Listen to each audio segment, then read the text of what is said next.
Buonasera e benvenuti al TG Sicilia, le principali notizie di questa edizione. La metaniera alla deriva nel canale di Sicilia, abbandonata dagli uomini a bordo dopo l'esplosione nelle acque tra Libia e Malta, contiene 60.000 tonnellate di gas liquefatto. Nel pomeriggio vertice a Palazzo Chigi, il governo italiano ha assicurato alla Valletta la condivisione del monitoraggio. Messina, ho perso la ragione, ha detto il femminicida che ha confessato di aver ucciso a coltellate l'ex compagna. L'uomo resta in carcere, alla famiglia della donna arriva intanto l'abbraccio disperato dei genitori di Sara Campanella. Deve scontare 8 anni e 8 mesi il nonno Orco, condannato in via definitiva per violenza sessuale aggravata sulla nipotina. L'uomo di 83 anni si trova in carcere ad Agrigento. Si avvale della facoltà di non rispondere l'ex manager del Policlinico di Messina Iacolino. La procura di Palermo lo ha indagato per concorso esterno in associazione mafiosa. Intanto l'assessora Faraone dice: non potevo sapere chi entrava e usciva dal mio ufficio. Morto a Palermo Bruno Contrada, numero 3 del SISDE, al centro di una controversa vicenda giudiziaria. Accusato di concorso esterno alla mafia, era stato condannato a 10 anni, sentenza revocata dopo il verdetto della Corte Europea dei Diritti Umani. Calcio, Palermo arriva il big match di Monza, rosanero al completo per la partita di domani che vale tantissimo nella corsa per la promozione diretta. Catania ad Altamura per riprendere a correre. Toscano si gioca molto in Puglia. Quaini tornerà dal primo minuto. Servono i 3 punti per il morale e per blindare il secondo posto.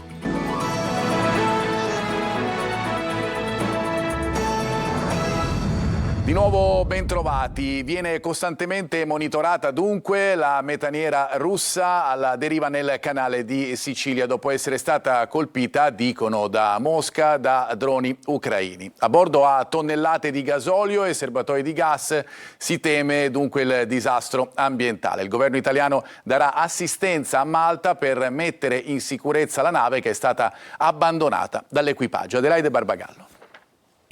Il governo italiano è pronto a dare assistenza a Malta per mettere in sicurezza la petroliera russa Arctic Metagas alla deriva in zona SAR maltese a sud della Sicilia. Queste le decisioni assunte dopo il vertice a Palazzo Chigi. La nave tiene tutti col fiato sospeso, abbandonata all'equipaggio dopo una serie di esplosioni e alla deriva tra Malta e Linosa in pieno canale di Sicilia. Con il suo carico di 900 tonnellate di gasolio, consistenti quantitativi di gas e olio pesante, è una potenziale bomba ecologica. Il governo italiano condividerà con Malta il monitoraggio. Sul posto sono presenti i nostri mezzi della Marina Militare, il rimorchiatore e dei mezzi antinquinamento pronti ad intervenire. Secondo Mosca, la metaniera è stata colpita da droni marini ucraini in acque internazionali. La Sicilia, apparentemente lontana dai fronti di guerra, sembra oggi più vicina che mai agli echi del conflitto in Medio Oriente che si allarga. Dalla Turchia 5 giorni fa sono partiti questi ragazzi, tutti tra i 18 e i 20 anni, provenienti da Iran e Iraq. Sono sbarcati ad Alicudi, l'isola più remota dell'arcipelago, lasciando stupiti gli abitanti dell'isola. Abbiamo subito immaginato che comunque erano degli immigrati e subito abbiamo dato un nuovo soccorso. I profughi sono stati lasciati nella zona di Alera, sul versante più impervio dell'isola. Avevano con sé cibo e acqua, hanno acceso un fuoco e trascorso la notte all'aperto. All'alba un pescatore lancia l'allarme, diverse barche partono dal paese, un drone li cerca dall'alto. I ragazzi hanno già abbandonato l'isola, accompagnati da carabinieri e guardia costiera. Più di 80 migranti tratti in salvo nelle ultime ore. La Life Support, la nave di emergency, ha soccorso 41 persone nelle acque internazionali della zona SAR libica. Si trovano su un gommone alla deriva. La barca a vela Safira ha salvato invece 40 migranti a circa 60 miglia a sud-ovest di Lampedusa, grazie alla segnalazione dell'aereo Seabird di Sea-Watch. Messina, l'uomo che ha confessato di avere ucciso a coltellate l'ex compagna resta in carcere con l'accusa di omicidio premeditato. Ho perso la ragione, mi aveva tradito, ha detto. Intanto alla famiglia della donna arriva un abbraccio disperato da parte dei genitori di Sara Campanella. Lorena Dolci.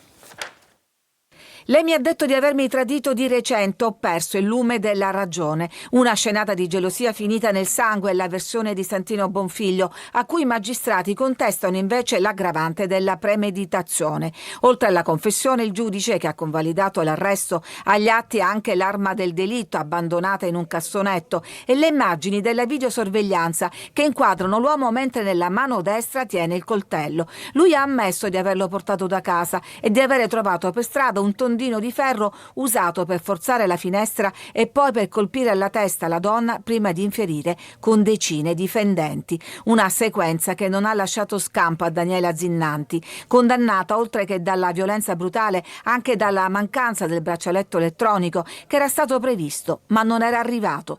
Ma questo Daniela non lo sapeva. Nell'ultimo audio WhatsApp inviato a un amico scriveva: questa volta vado fino in fondo, andrò in tribunale. Lui ha gli arresti domiciliari con il braccialetto. Non ritiro la denuncia, lo giuro sui miei figli e sulla nipotina che nascerà a maggio. Una nipotina che non potrà più conoscere. Un'altra vittima della violenza a meno di un anno dalla morte di Sara Campanella. Ieri il messaggio dei genitori della studentessa. La prevenzione deve partire innanzitutto dai genitori. Sono loro che devono, sin da piccoli, abituare i figli ad accettare un no. È così che si crescono maschi veri, uomini che non diventano carnefici.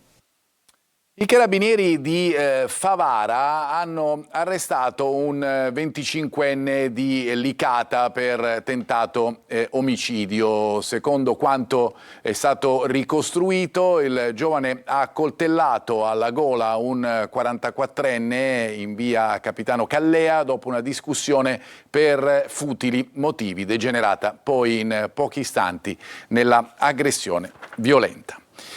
Da quando aveva appena 11 anni subiva abusi sessuali da parte del nonno. Dopo anni di terrore e vergogna è arrivata per la ragazza la forza di denunciare. Sentiamo il servizio. L'orco era il nonno che andava a trovare d'estate in Sicilia, a Montevago, nell'Agrigentino, mentre a Natale e per le altre feste era lui a ricambiare le visite, andando a trovare la figlia a Brescia. Così per anni l'uomo, oggi 83enne, ha approfittato della nipotina, da quando ne aveva appena 11 anni. Solo diventata maggiorenne, la ragazza ha trovato il coraggio di raccontare e denunciare. Il processo si è concluso con la condanna dell'uomo a 8 anni e 8 mesi. Le violenze cominciano nel 2010, durante le vacanze estive. Quell'estate ho subito tantissimi abusi, a un certo punto ho smesso di contarli, racconta la ragazza e gli investigatori che aprono un'inchiesta. Quando sentivo la maniglia della porta abbassarsi, sussultavo e sprofondavo nel terrore. Anni di paura e vergogna finché una sera la madre della ragazza scopre il padre nella camera della figlia mentre lei è nuda.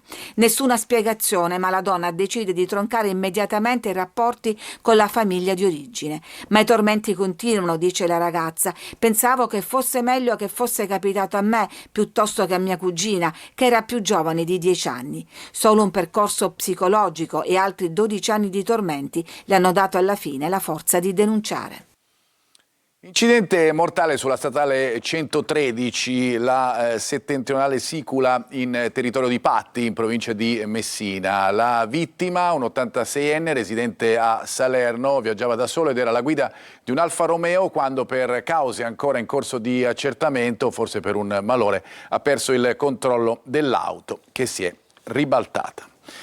Salvatore Iacolino, il manager accusato di concorso esterno in associazione mafiosa, davanti ai magistrati si è avvalso della facoltà di non rispondere. Intanto i particolari sull'indagine fra mafia e corruzione alla regione continuano a circolare. Maglio Viola. Si è presentato in procura a Palermo alle 7:30 del mattino e in meno di un'ora era già andato via. Giusto il tempo di mettere a verbale la scelta di avvalersi della facoltà di non rispondere. Salvatore Iacolino non ha detto nulla ai magistrati che lo indagano per concorso esterno in associazione mafiosa. I suoi avvocati Giuseppe Di Peri e Arnaldo Faro vogliono prima conoscere il materiale in mano alla procura e contano sull'udienza davanti al Tribunale del Riesame, al quale hanno avanzato richiesta di dissequestro degli 88.000 euro in contanti migranti trovati al manager e dei telefonini. In quella sede la procura dovrà portare le carte e la difesa le conoscerà. Fino ad allora non una parola sulla base delle sommarie accuse contenute nelle 14 pagine di decreto di perquisizione domiciliare notificato al manager. Ma se alla difesa non è stato notificato praticamente nulla, continuano invece a circolare negli ambienti politici e in quelli giornalistici una quantità di dati che mostrano come l'inchiesta non si limiti alle cose già note. Iacolino avrebbe aperto le porte della regione al suo compaesano, il boss di Favara Carmelo Vetro, massone e figlio d'arte, essendo il padre morto all'ergastolo. Lui stesso ha scontato una condanna a 9 anni. Iacolino lo avrebbe presentato come persona affidabile alla vicepresidente dell'antimafia Bernadette Grasso, che, sentita come testimone, ha confermato la circostanza, ma anche al capo della protezione civile Salvo Cocina. Nessuno dei due è indagato. Secondo le carte, il rapporto fra Vetro e Iacolino va ricercato più indietro nel tempo e posa le basi nelle campagne elettorali per l'elezione al Parlamento europeo.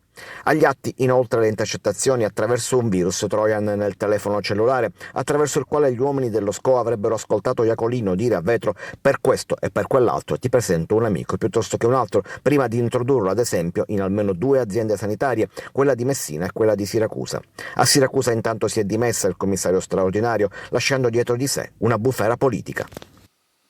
E l'assessora alla salute Faraoni commenta l'ultima inchiesta sulla sanità siciliana e le amicizie mafiose del manager Iacolino. Non potevo sapere, dice, chi entrava e usciva dall'assessorato. Marco Gulla. Addolorata e amareggiata per la nuova inchiesta che ha scosso la sanità siciliana, l'assessore alla salute Daniela Faraoni commenta con dispiacere l'ultima inchiesta che vede anche il super manager Salvatore Iacolino indagato per concorso esterno in associazione mafiosa, un'indagine che secondo l'assessore va ad eclissare il lavoro che è stato fatto fino adesso. Proprio oggi l'inaugurazione del nuovo pronto soccorso dell'ospedale Cervello a Palermo. Per questo che sono fatti e accadimenti per noi dolorosi, perché di fatto è come se in questo momento la stampa si occupasse di tutto ciò, giustamente, ma anche l'opinione pubblica giustamente si occupa di fatti che in qualche maniera oscurano un sacrificio di un anno che nel mio caso, visto che io da un anno che sono qui, abbiamo fatto insieme a tutte le direzioni generali. Sulle amicizie di Iacolino e soprattutto quella con il boss di Favara, la Faraoni ha detto: rivendico l'impossibilità di sapere chi entrava e usciva dall'assessorato. Con Iacolino mi sono anche scontrata, ha aggiunto l'assessore. Certamente c'è amarezza. Bruno Contrada è morto all'età di 94 anni. L'ex numero 3 del SISDE è stato al centro di una controversa vicenda giudiziaria che ha diviso l'opinione pubblica tra innocentisti e colpevolisti. Emanuela Corsi. È stato al centro di una controversa vicenda giudiziaria che ha diviso l'opinione pubblica tra innocentisti e colpevolisti. Bruno Contrada, l'ex numero 3 del SISDE negli anni più violenti della guerra alla mafia a Palermo, è morto ieri a 94 anni. L'ex super poliziotto, napoletano di nascita ma palermitano di adozione, è stato arrestato alla vigilia di Natale del 1992. Era l'anno della strage di Capaci. Secondo l'accusa avrebbe fornito informazioni riservate alla mafia ostacolando le indagini della polizia. Nel 1996 venne condannato per concorso esterno in associazione mafiosa, sentenza prima ribaltata in Corte d'Appello con verdetto di assoluzione, ma rinviata dalla Cassazione fino alla condanna definitiva arrivata nel 2007. Per l'ex 007 si aprirono quindi le porte del carcere, poi domiciliari e ancora la fine pena nell'ottobre 2012. Nel frattempo cominciarono i tentativi di revisione del processo e gli appelli alla Corte di Strasburgo per i diritti umani. L'Italia venne condannata dalla CEDU 2 volte. Nel 2014 perché il detenuto non doveva stare in carcere quando chiese i domiciliari per le sue condizioni di salute e poi perché l'ex poliziotto non doveva essere condannato per concorso esterno in associazione mafiosa in quanto all'epoca dei fatti, tra il 1979 e il 1992, il reato non era sufficientemente chiaro. Voglio l'onore che mi hanno tolto, non ho perso la fiducia nello Stato, ripeteva in quegli anni di battaglie giudiziarie. Con la morte di Contrada tanti misteri negli anni della guerra alla mafia restano irrisolti. I funerali si terranno il 16 marzo a Palermo. La frana di Niscemi, l'inchiesta entra in una fase cruciale. I magistrati della procura di Gela sono a Roma per ascoltare testimoni chiave della Protezione Civile Nazionale, ricostruire responsabilità ma anche ritardi. Gerry Italia. La missione investigativa è arrivata fino a Roma. I magistrati del cosiddetto pool frana della Procura di Gela, impegnati nell'inchiesta sul dissesto idrogeologico che ha colpito Niscemi, hanno raccolto nuove testimonianze negli uffici del Servizio Centrale Operativo della Polizia di Stato nella capitale. Un passaggio ritenuto strategico dagli inquirenti per ricostruire la gestione dell'emergenza e gli interventi programmati nel corso degli anni su un territorio fragile più volte colpito da fenomeni di instabilità. Tra le persone ascoltate c'è Franco Barberi, già sottosegretario alla Presidenza del Consiglio con delega alla Protezione Civile, che si occupò direttamente della prima emergenza legata alla frana che interessò l'area di Niscemi già nel 1997. Sentiti anche due dirigenti della Protezione Civile Nazionale, Filippo Cadamuro e Letteria Spuria, chiamati a ricostruire il percorso amministrativo e tecnico degli interventi programmati negli ultimi decenni. L'indagine, coordinata dal procuratore capo Salvatore Vella, resta al momento a carico di ignoti e ipotizza reati di disastro colposo e danneggiamento a seguito di frana. Parallelamente gli investigatori stanno analizzando documenti e progetti legati alla messa in sicurezza dell'area. Nei giorni scorsi, su delega dei magistrati, sono stati acquisiti atti anche negli uffici del comune di Niscemi. Sotto la lente degli inquirenti i progetti di consolidamento dell'area già interessata dalla frana del 97, ma anche il piano di sistemazione idraulica del torrente Benefizio e della zona a valle dell'ex depuratore. Al centro dell'inchiesta anche un finanziamento pubblico da oltre 10 milioni di euro, destinato proprio alla messa in sicurezza del territorio e alla regimentazione delle acque del torrente. Risorse stanziate, ma lavori mai avviati. Un iter amministrativo rimasto per anni bloccato negli uffici regionali, dove soltanto lo scorso anno è stato nominato il responsabile unico del procedimento. Da settimane i magistrati stanno ascoltando persone informate sui fatti per capire se ritardi o omissioni possono aver contribuito a lasciare esposto a rischio un territorio che continua a fare i conti con le conseguenze del dissesto idrogeologico. A Catania adesso, da oltre un mese, sono senza luce le vie della Concordia, Acquicella e della Regione. Il tutto per colpa dei furti di rame, e il buio alimenta inevitabilmente la paura di negozianti e residenti. Tonino De Mana. Più di un mese che siamo qua a buio, tutta la zona. Quel po' di luce è garantita dalle insegne dei negozi e dai fari delle auto in transito. Per il resto è buio pesto e da oltre un mese. Emergenza nell'emergenza in alcune zone centrali di Catania, con i predatori di metalli che continuano a lasciare il segno, depredando metri e metri di cavi di rame a caccia del cosiddetto oro rosso. Senza luce, per fare qualche esempio, via della Concordia, via Acquicella, viale della Regione, piazza Caduti del Mare, meglio conosciuta come il Tondicello della Playa, zone dove il buio è fedele alleato del malaffare. Tante sono le problematiche che iniziano a presentarsi, appunto come queste del furto dei carburanti, ma altre che possono comunque nascere oppure che già ci sono. Specialmente nei quartieri più bui, già per altri motivi, che venga a mancare la luce elettrica è veramente una cosa che crea molto disagio. Tante le segnalazioni, nessuna risposta. Da qui lo sconcerto del consigliere della prima municipalità Buio. Faccio esposti ma nessuno mi risponde. Cosa si deve fare con sta luce? Perché nessuno risponde? È proprio quello che voglio capire, perché comunque le segnalazioni partono dalla municipalità, partono che li faccio arrivare direttamente alla ditta che dovrebbe operare al ripristino, ma nessuno risponde. Strade senza illuminazione e piene di buche. In altre strade l'hanno aggiustato, ma qua niente. Il rischio è praticamente ogni giorno che si facciano male i ragazzi che guidano il motorino e i passanti che attraversano la strada. Un doppio pericolo per chi si avventura in via della Concordia e dintorni. E restiamo a Catania, disagi per gli automobilisti sulla circonvallazione, in particolare al Tondo Gioeni. Da oggi fino a lunedì pomeriggio è prevista la chiusura temporanea per lavori del torno indietro su viale Andrea Doria. Il traffico in direzione Mister Bianco sarà deviato in corrispondenza del torno indietro successivo, distante 700 metri dal punto di chiusura, consentendo così l'inversione di marcia e la prosecuzione lungo la viabilità ordinaria. Gli interventi necessari per rendere più sostenibile ed efficiente il sistema di raccolta delle acque urbane. La fase regionale delle Olimpiadi nazionali delle neuroscienze. Migliaia di studenti si sfidano su domande legate alla conoscenza del cervello e del sistema nervoso. Adelaide Barbagallo.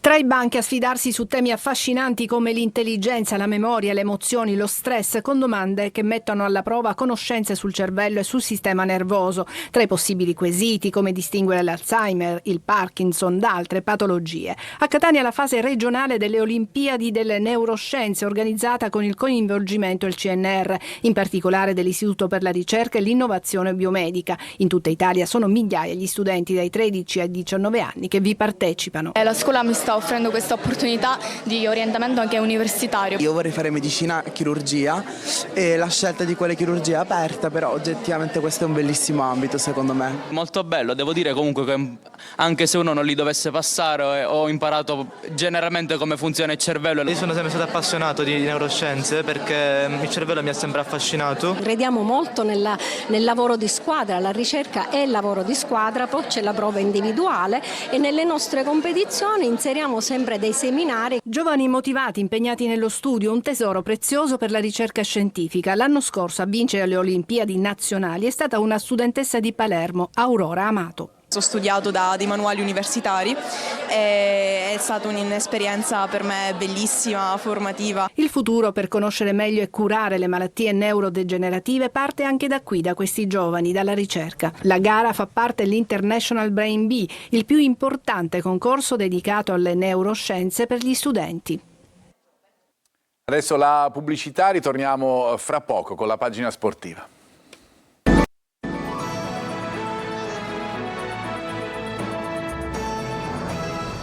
Di nuovo bentrovati, seconda parte del nostro telegiornale dedicata allo sport, al calcio. Palermo al lavoro per la delicata trasferta di domani a Monza. I brianzoli sono secondi con 3 punti di vantaggio sulla squadra rosanero che arriva al match al gran completo. Marco Gulla. Notte prima dell'esame, quello cruciale, quello di maturità. Il Palermo domani all'U Power Stadium contro il Monza si gioca una grossa fetta di promozione diretta. È la partita più importante della stagione. I rosanero ci arrivano con la consapevolezza che vincere, fare il risultato domani pomeriggio sarebbe un break importante in campionato. Il Monza, secondo in classifica, ha 3 punti di vantaggio sui siciliani. Ecco perché per il Palermo l'esame di domani è di quelli da non sbagliare. Inzaghi dovrebbe scegliere i titolarissimi per il big match contro i Lombardi. L'organico è al gran completo, considerando i rientri dalla squalifica di Pierozzi e Blen. L'unico dubbio riguarda la difesa. Peda, uscito acciaccato dalla gara contro la Carrarese, ha recuperato e si è allenato regolarmente, ma Inzaghi potrebbe anche decidere di utilizzare Magnani. Poi spazio ovviamente a Bagni e Ceccaroni. Segre tornerà in mezzo al campo assieme a Ranocchia. Leduaron è in vantaggio su Jonsen. Dirigerà il match Daniele Doveri. Fischio d'inizio alle 17:15, stadio tutto esaurito. Ma adesso sappiamo che ci siamo, sappiamo che abbiamo riconquistato la nostra gente, sappiamo vincere le partite giocando bene, sappiamo vincere le partite soffrendo, perderemo ancora, però la cosa più positiva da quando sono arrivato è che volevo che si creasse tutto questo, ci siamo riusciti. In Serie C il Catania domenica ad Altamura con diretta su Telecolor con l'obiettivo di tornare al successo per blindare il secondo posto. Tonino De Mana. Lo stato sicuro è quello che dà più garanzie. Lo sa bene Mimmo Toscano che contro l'Altamura si affiderà alla vecchia guardia per tornare al successo e scacciare qualche fantasma che aleggia dalle parti del Massimino. Accantonati i sogni di gloria, quantomeno per la promozione diretta, il Catania ha l'obbligo di blindare il secondo posto dai possibili attacchi di Cosenza e Salernitana. Un punto nelle ultime 3 partite ha spento gli entusiasmi ed alimentato malumori, ma non tutto è perduto visto che la porta, seppur di servizio per la Serie B, è ancora aperta. D'ora in poi andranno però gestite le energie pensando esclusivamente all'appendice dei playoff. Per il match di domenica in mediana si rivedranno Quaini e Di Tacchio e potrebbe esserci anche Di Noia. Recuperato Cicerelli bisognerà capire soltanto se convocarlo contro l'Altamura o per la gara interna con il Casarano. Sicuri assenti Forte e Rolfini. Al Tonino d'Angelo di Altamura ci saranno invece i tifosi rossazzurri, non tutti, visto che la trasferta pugliese sarà riservata ai sostenitori fidelizzati. La partita di domenica sarà comunque trasmessa in diretta ed in esclusiva su Telecolor. Dalle 13:30, 4 ore live con diretta stadio, presentazione della gara e formazioni ufficiali, telecronaca dei 90 minuti corredata dall'analisi dei casi arbitrali e un ricco post gara con risultati, classifiche e le interviste in anteprima ad allenatori e giocatori. Adesso un'altra pausa, per noi ci ritroviamo fra poco.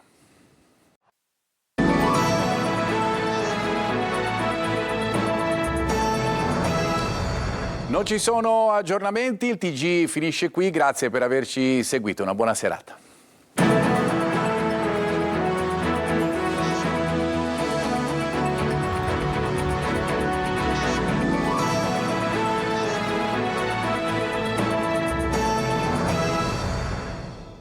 Vuoi